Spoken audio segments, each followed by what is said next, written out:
So what do you want to work on? Yeah, I want to help with, I'd say probably more tennis shenanigans. Yeah. That's what I figured. You probably want like drives and... Yeah, drives are like to me, tennis shenanigans means drives, power, tennis footwork. And I like that because, you know, I feel that the tennis footwork helps good in transition. In transition You zone? can't do it here because you're in the kitchen when you cross, but in transition it's good. You think it's good there? Yeah. Yeah. First we're looking on the drive, huh? Yeah, and then maybe to the camera, maybe can you tell us like your background in tennis and pickleball? Yes, I came to the United States on a tennis scholarship where I played at North Texas, and that was many years ago, 1992. So that's how I came to the US. Then obviously stayed into tennis for a long time. Loved tennis all my life. Played, you know, been a coach, tennis director, all that stuff. Tried to be, you know, play some professional tournaments when I was younger. But then I discovered pickleball right around COVID. And the funny story is that a guy that used to work for me here as a tennis pro is Tyson McGuffin. He used to live in Houston, and we worked together as a tennis pro at Pine Forest Country Club, you know? Wow. So then obviously he's from the Northwest. He went back in that area because he got a really good job as a tennis director, I think, or at least a head coach pro, something like that. And then we stayed in touch. He's a great guy, you know, never changed. And then one time he called me and he said, man, I'm playing this sport. It's called pickleball. And my first reaction was I'd never heard of pickleball before, you know. I didn't think too much of it. I'm like, good for you, kind of, you know, like I'm glad you're playing a different sport. But it kind of stayed like that. And then maybe 6 months later, he was telling me how big it was getting. And they said, you should try it. I'm going to be playing some professional pickleball.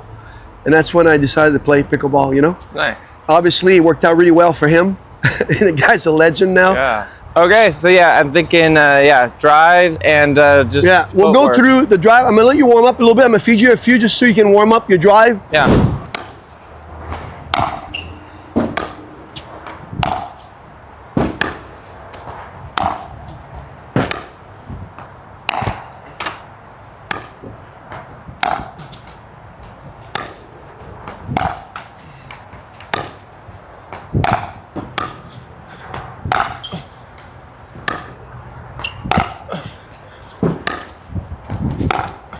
It was good.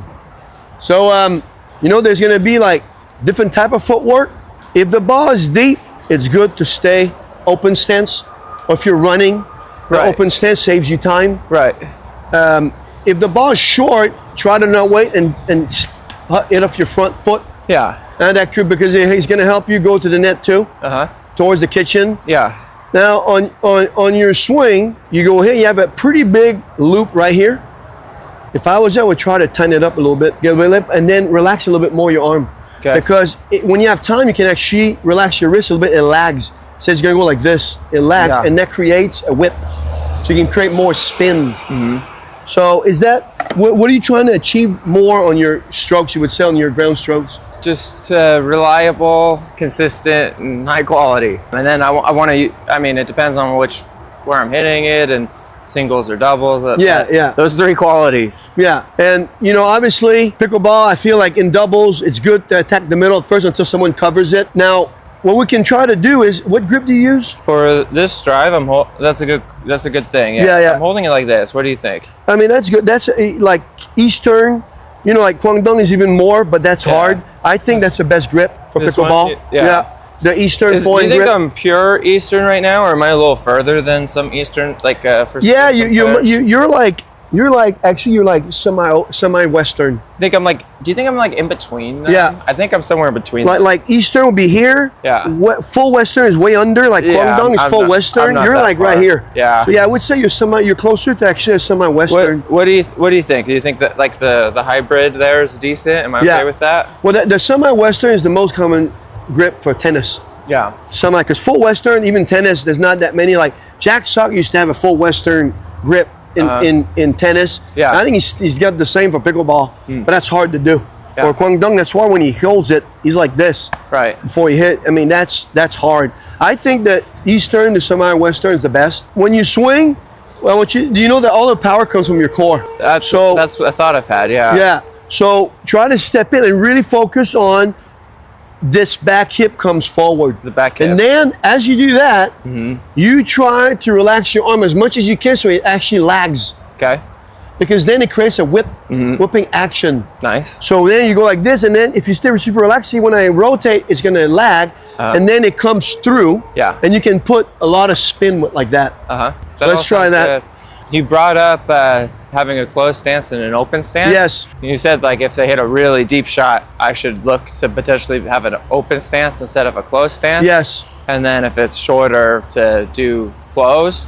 But if I could pick between the two, would I pick closed or open? Like if it's kind of a medium ball. To me, that's me as a player. Some might say something different that they're more comfortable with. I create more power easily when I can step in. Right. So for me, it's easier to step in. So if I have time, I would choose to step in and then hit, because I feel like my weight goes forward a lot easier. But the problem with stepping in on the deep ball is what? The ball is there. If I step in and then I end up looking like this, where I'm going to be what? I'm going to catch the ball late. So open stance, what it does is saves you time. And so my shoulders, see, that way, this hip is already, look how much closer I am hitting the ball in front. Okay. Because out of all the things we talk about, the most important thing is to hit the ball in front of you. Yeah. If it gets behind you, it's hard to hit a good shot. Yeah. So open stance, it's deep, but usually when the ball is deep is what? It's coming hard anyways, so you don't have to create that much power. You're using the power that's already on the ball.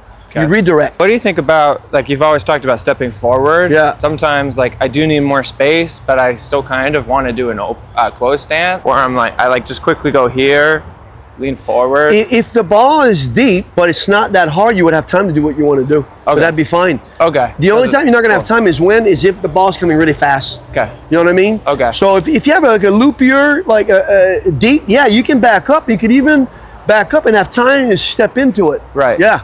You're cool with that? Yeah. Okay. Yeah. If you have time, I mean, to me, I look for that if I have time. Yeah. And if I don't, then, or if I'm really pressed wide, and the wide, when you're, especially in singles, open stance is crucial. Okay. In doubles, sometimes you return the ball deep, but it's kind of floating. You have time to back up and do what you want. Yeah. I'd say in doubles, most of the time I can do a closed stance. Yes. But I think and maybe we'll work on it today. I should learn how to do. I never really do an open stance unless I absolutely have to. Yeah. And if you have that mentality, you probably don't hit it very well because you don't practice it. Yeah, and it's super crucial in singles when you pull wide. Yeah. And because that way too, what happens when you hit open stance is your recovery is quicker. Right. So you see a lot of guys in single, they even have the open stance now on the back end, even at pickleball. In tennis, it's been around now for a while. Yeah. But in pickleball, I see a lot of singles guy. They're really great at passing now. They don't always have time to step in.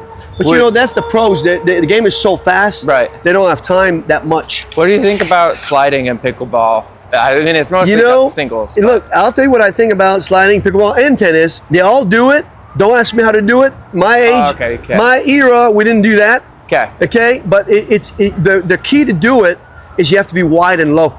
If you don't want to twist your ankle. So guys that do it, watch how they do it. They'll go wide. So they slide because they're so wide. They're wide and they're low. So they can slide. But that's for a young person's game. Okay. That's I think that, so it sounds like you and I won't do it today, but I think that is in theory on my to-do list.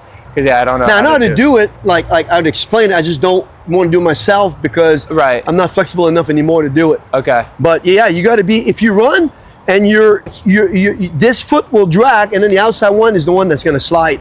Yeah. I just have anyways, let's keep doing maybe the other stuff. That is on my to-do list. But to me, definitely stepping. Like if I teach somebody, I'm gonna always teach them a closed stance first because the mechanics of your weight transfer is a lot easier to learn. Yeah. Okay. But as they progress, they have to learn the open stance because the problem is that you know that at a certain level, the ball comes faster, deeper, and then you have to have other ways to save yourself time. And it's all about time in sport, isn't it? Right. So if you can gain yourself a little time by staying open and hit the ball in front, that's what you do it for. Okay. But of course, to generate, it's a lot easier to step in. Okay. But right now for you, what I like to do, so show me how you get ready like this. Just pivot. So I took a lesson from another high-level tennis and pickleball coach. Yeah. He told me to get back like this, then like turn my toes, and then like move sideways to get to it, even on like the like I'm moving kind of that way to get to stuff. You can have a different opinion than what he told me, but yeah, he said instead of like move and then do this, he said already have it like that. Yeah, and I agree with him a lot. What I would say personally is that you make your preparation with your first step. Like you don't have to go this and then run. You want to do both at the same time. You know what I mean? Like you want to move to the ball, and but he's totally right in the sense that you have to be ready before you get to the ball. Right. Because if you're not ready and you're still getting ready, you're going to catch the ball late. So. Right. But you know, and that's probably what he meant anyways. Yeah, I'm sure he didn't mean like just go like this and then run. Right. It's you split and then you see that you turn and you start running towards the ball. Yeah, I think at the same time, right? Yeah. So it's simultaneous because you never want to waste any time. Right. Now the backswing does not have to be big. Okay. So I kind of like I was smaller and he did have me go a little bigger. I kind of like it. I feel like when I have time and I can fully do it, I can hit it a little harder. And you know, you have to experiment with both. Now, the problem with a bigger, I mean, yours is not that big, but the bigger it is, the longer time it takes to hit the ball. Sure. So if you look at even Jack Sock's forehand in pickleball, he has almost no backswing. Or even Guangdong, it's not a big backswing. It's pretty compact because they generate all with here. So if you work on your core journey from your legs and your hip, and this just follows, it lags and then it follows, you should be able to create a lot of power with not that big of a swing. Okay. But your backswing is not that big anyways. Yeah. So I wouldn't worry too much about it. But what I would do is I would try to relax my arm more though on your wind back. So like when you go here, feel like there's zero tension in your arm. When I see you do it, and I was gonna do that next time we got started. When I see you do it, you're kind of doing this, and I do see like Jack Sock and some other people do that. Most of the time when I come back, I'm here. Yes. More like I'm pulling rather than like about to like spank now something. This is more of a straight arm all the way swing, and you know, lots of time it's not a right or wrong technique. It's just different ways to hit. What you're gonna find everybody do is they're gonna use their great forehand. They're gonna use their core. They use their legs really well. Okay. But if you go like this, what it does when like the Jack Sock, and they have more of a whip.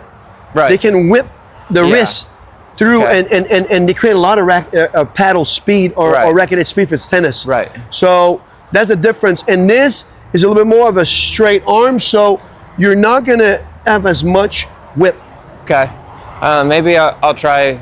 I'll do my way first. Just the arm back. Kind of pull way, but then I would like to try the Jack Sock. And what you would do is you wouldn't go too far back. You would just go right here. Right. And then you relax, and then when you hit, it creates that whip. So when you create a whip, I go here, see then I can hit lags, and then I can put a lot of spin easily. So I'm here, then what happens when I go like this, look how much this lags. And that motion here, the quicker you go like this, the more paddle speed you get, the more rotation you can pull on the ball.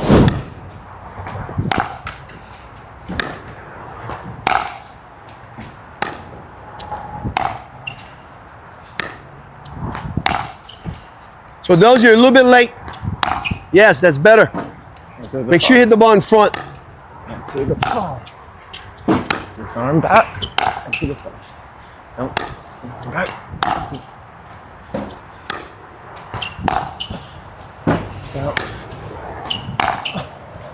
That's good. Right, let's focus on this.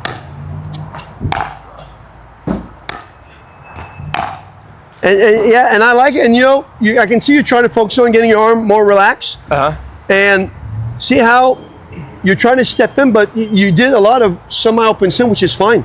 Because sometimes you're still stepping in, but you're kind of more here because you don't have time. You would jam the ball if you're too much over here. Right. So that's fine. That's really the most important one, is really that people use the most, kind of semi-open. It's not this I can do when it's really short. But if it's just a little of time, I can still go like this, and then see it still creates my weight going forward. So that's good. Okay, you're fine with that. Okay. I'm gonna try a couple of Jack Socks.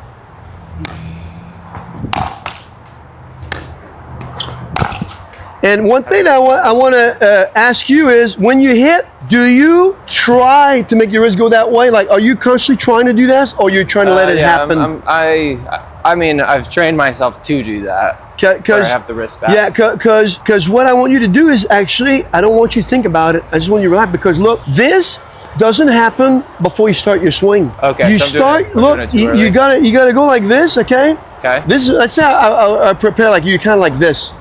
Okay. Okay. You don't want to go like this and then swing. Okay.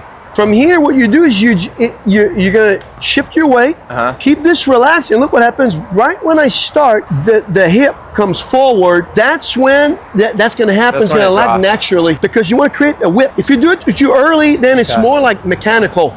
So I'm dropping it way too early. Yes. So you don't. What you do is, if you stay relaxed like this, right when you step, you shift your weight and you start this. See what happens there? Right. It goes like that, and then I'm gonna come up like this and over. If you want to put more spin, see, you're gonna go a little bit more up and over like that. Okay. So try to just do it right when you step and you hit. Just relax as much as you can, and you'll create that whip. Yeah, I'm gonna think wrist out. That's what tennis players are really good at.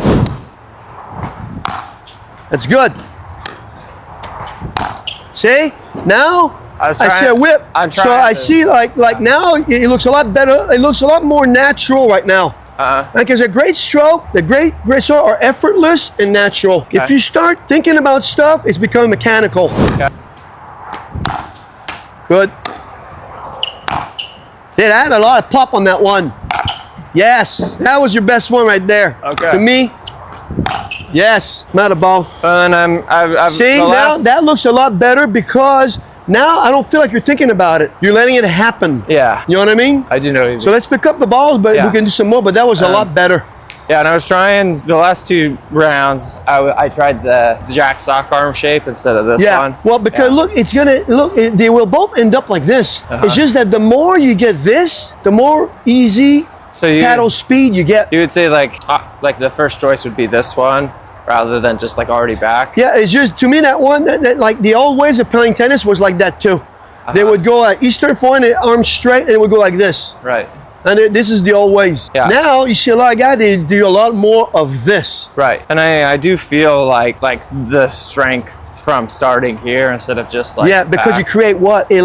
All this whip is where you get that easy racket or paddle speed, you know? Tennis is racket and paper, but it's the same principle. Yeah, remember, to get a great drive, the great drives, they're effortless, it's timing, and you feel like Jell-O. You know, like, now, the only exception, if the ball comes super fast though, you can't do too much. Like, you gotta, that's when you kind of keep it a little bit more stable, using the pace that's already on the ball. Okay. You know, because you have to have a little time to do that though. And then the backhand, you guys just pivot, and when you swing, man, everything is from your core and your legs. This here, the arms, they just lag. See, I step in, all this here starts, this is relaxed, so then it's gonna back, you're gonna feel this here, and then your arms come through with zero tension. So you want more forehands a little bit, because they look good? I could do some backhands too. I'm gonna keep trying the same principle. Your backhand is actually naturally more compact because you have 2 hands. So what I would do for you is, I would say though, don't get too far here, because you want to feel your swings a little bit inside out. So look, when I swing, I go from close here, but look how it goes away from the body at first. See that? Okay. Then it comes through, and then you finish. Right. See, it's like a V shape. Yeah. Reverse V shape. I kind of think of like baseball. Yes. Yeah, it's similar. Yeah. Or golf swing. All those swings are similar. One thing I want to try, I think in theory it should work. Like, you do this here, like you in theory could do it here, right? Like but the backhand is more compact. They don't do the loop as much. What they'll do is they'll go, your wrist, you keep them relaxed like that. Yeah. So then they're gonna do this when you hit. So why you don't start like that right away? Right. Well, why can't you do the whip as much on the 2-handed backhand compared to the forehand? The timing, usually the left side is a little harder, but you have to have, the people that do it, they have a really good left hand. Right. Yeah, you can do it if your left hand can be pretty soft, pretty smooth, then you can do it. Some people don't have as good feel, so they're a little bit more straight through, they're a little flatter. Right. But so you have to decide if you can do it, of course you could. Well, it's kind of like hitting a forehand with your left hand. Right. Even last night, I played like 4 games in a row. I just did lefty forehand. Yes. And then I tried the 2E again after, and it was a little better. Yeah. For sure. It's a matter of, the key is trust that you have both hands, so you can use, if you stay relaxed, you will use the left hand, so you can actually be a little late and still come up. That's why those two-handers, they're much better at attacking after the bounce, because they can hold it, and then they use the left hand to guide, to hit where they want. Okay.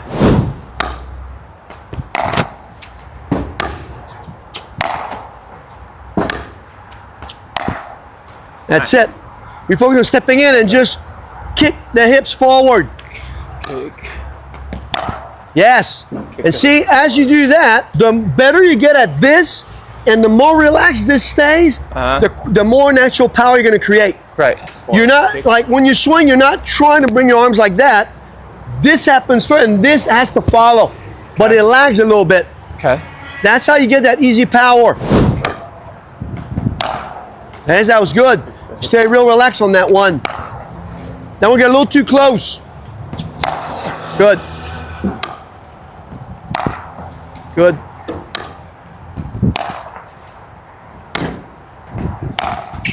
Something's wrong. That one you were like this. Okay. Stay more relaxed on that forehand. Yes. And feel like you always get down lower than the ball. Okay, yeah. Good luck. So you can come up on the ball more. Good.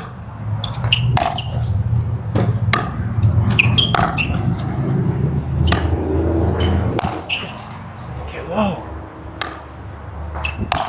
Good.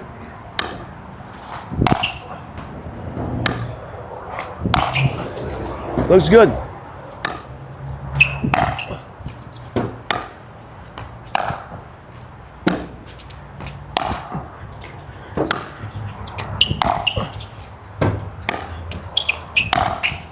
Wow, that was good. See how relaxed that last one you stayed? Yeah, I can feel it. Yeah, and you'll get used to the timing of this. But when and the key is never, ever, ever try to consciously do this or do that. It's gonna happen when you step in and you swing. This is gonna happen. Okay. You never have to think about it, because if you're like this, you're never gonna hit the ball like that. It's always gonna, if you stay relaxed, as your hip comes forward, the back hip comes forward, this always gonna go like that because I'm loose. And then the more spin you want to put, the more you come up on the ball. So the more you hit through the ball, the flatter it's going to be. And the more you do the windshield wiper, the more spin you're going to put. So you can learn to play with both, you know? If I'm hitting flatter, I would go through the ball more. If I want to put more spin, I would come up more. See how I went more this instead of this. Yeah, so kind of more out, fall through. That's flatter. And then the other one is more of a, you come up quicker, you come under the ball, it's a whip. Yeah. So then it has more spin. Yeah, so I'm usually not spinning it quite as much as that, but I pretty much every drive I'm thinking top spin drive. Yeah. I'm never thinking flat drive. Yeah. Is that wrong to think, like, is no, it wrong because to think? I do believe that at least a little spin is better, because why?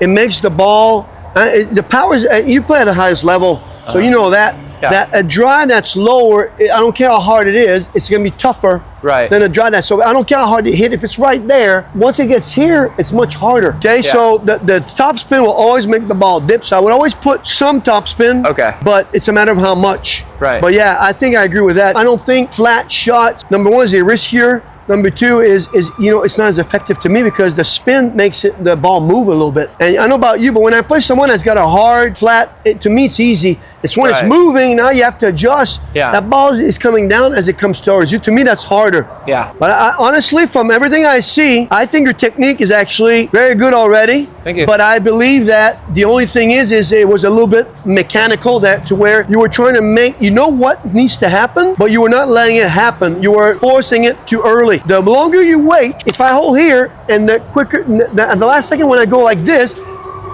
see that? This move right here, that's where all the quick, easy, like Jack Suck is amazing at that. That's why he's so good, is he relaxes so much right before contact that he creates the most natural paddle speed. Good. See, that's great. That was easy power. Like what I'm looking for is, if I see that it's hard, but it looks like you were trying hard, I know that the timing is going to go and it's going to be on and off. Okay. When you relax at the last one, I know you can make that consistently at that type of speed. Okay.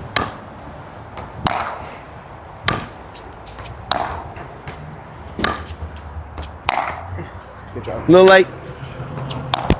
And one thing I would say is, you know, the one before that, the only one you missed, it was a little deeper. So the deeper the ball goes, the lower you got to get. Okay. Because if the ball lands over here and you're a little bit up, you always got a tendency to catch it late. When you're lower, it's much easier to catch the ball there. Yeah. You look at the one that have great strokes like that, like that handle the deep balls good, like Anneli Waters. Look how low she gets. That's why she can handle power easily. Can you feed some a little deeper so I can try what you're saying? So make sure that, and you may not have time to step into all those, but if you can, still do it. Yeah. But focus on being getting low. Low. Yeah.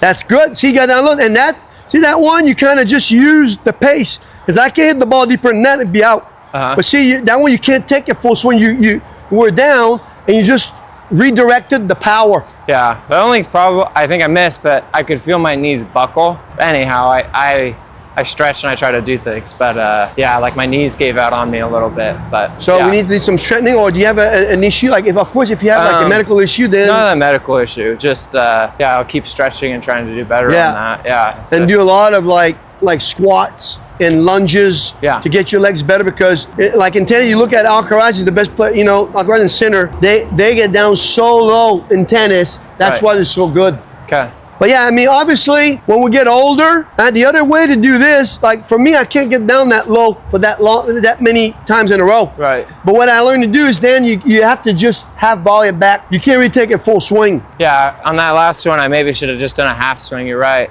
And you try, at my age, you try to attack first so that you don't have to be put in that position. Same principle in the forehand.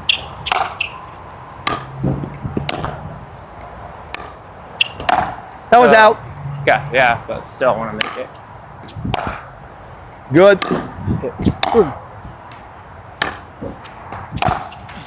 Good.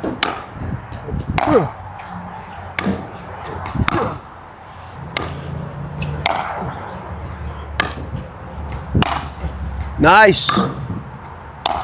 See, that was great. Great feeling, that one. Good. And see, now what I like is, so now you're more relaxed. When I hit a really deep one, you naturally, when the ball got a little bit behind your forehand, you naturally went up quicker. Right. Which is the only way to do it. Right. But see, when you're relaxed, it's going to happen. You don't have to think about it. Yeah, if you watch tennis or pickleball, they're doing that kind of a thing. Good.